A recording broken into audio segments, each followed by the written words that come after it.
আসসালামু আলাইকুম সবাইকে স্বাগতম রয়্যাল এডুকেশনের নতুন একটি ভিডিওতে।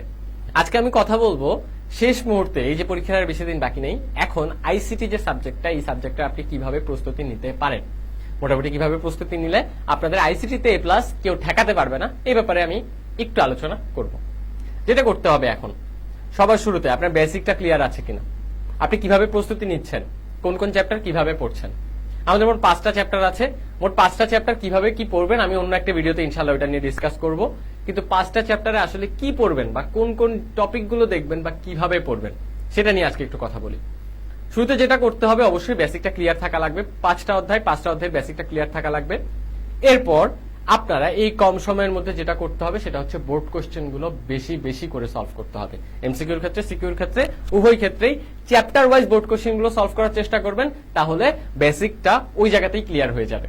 অনেক সময় দেখবেন আপনি এমসিকিউর জন্য যখন প্রিপারেশন নিচ্ছেন তখন কিন্তু সিকিউর জন্য প্রিপারেশন হয়ে যাচ্ছে, সিকিউর জন্য যখন প্রিপারেশন নিচ্ছেন তখন এমসিকিউর জন্য প্রিপারেশন হয়ে যাচ্ছে। তো একদম ডিরেক্ট আপনি বোর্ড ওয়াইজ যখন দেখতে যাবেন তখন প্রত্যেকটা অধ্যায় থাকে, অনেক সময় কনফিউশন হয়ে যেতে পারে। তো সেক্ষেত্রে চেষ্টা করবেন যাতে অধ্যায় ভিত্তিক ভাবে বোর্ড কোশ্চেন গুলো সলভ করেন, অধ্যায় ভিত্তিক ভাবে প্রিপারেশনটা আপনি নিতে থাকেন, সেক্ষেত্রে অনেক বেশি কাজে দিবে বলে আমি মনে করি।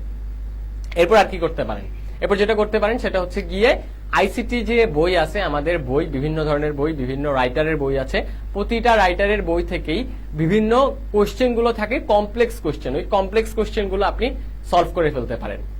বোর্ড কোশ্চেন গুলো নর্মালি ইজি হয়, কিন্তু প্রতিটা সময় বা প্রতিটা বছরই দেখবেন কিছু কিছু বোর্ডে অনেক টাফ কোশ্চেন আসে।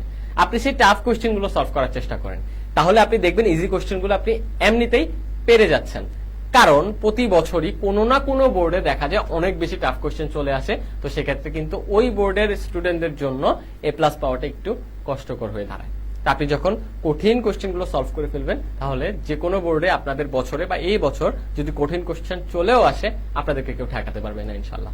তো বেসিকটা ক্লিয়ার করবেন, বেসিকটা ক্লিয়ার করার পর এখন বেশি বেশি করে বোর্ড কোশ্চেন গুলো সলভ করতে থাকেন। এরপর যে টাফ কোশ্চেন গুলো আছে বা বোর্ডের যে সকল কমপ্লেক্স কোশ্চেন গুলো আছে সেগুলো সলভ করতে থাকেন। এরপর আর কি করতে পারেন, আল্লাহকে রাখতে পারেন, আল্লাহকে রাখতে থাকেন, প্রিপারেশন নিতে থাকেন, ইনশাআল্লাহ ভালো কিছু হবে। সবার জন্য অনেক বেশি শুভকামনা, সবাইকে অনেক বেশি ধন্যবাদ। আসসালামু আলাইকুম।